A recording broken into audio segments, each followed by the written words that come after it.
Nóng cái cởi ra đi. Nóng quá. Sao?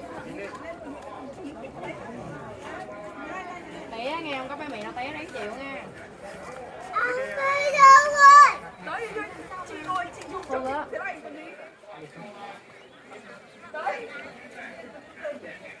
Who are those people?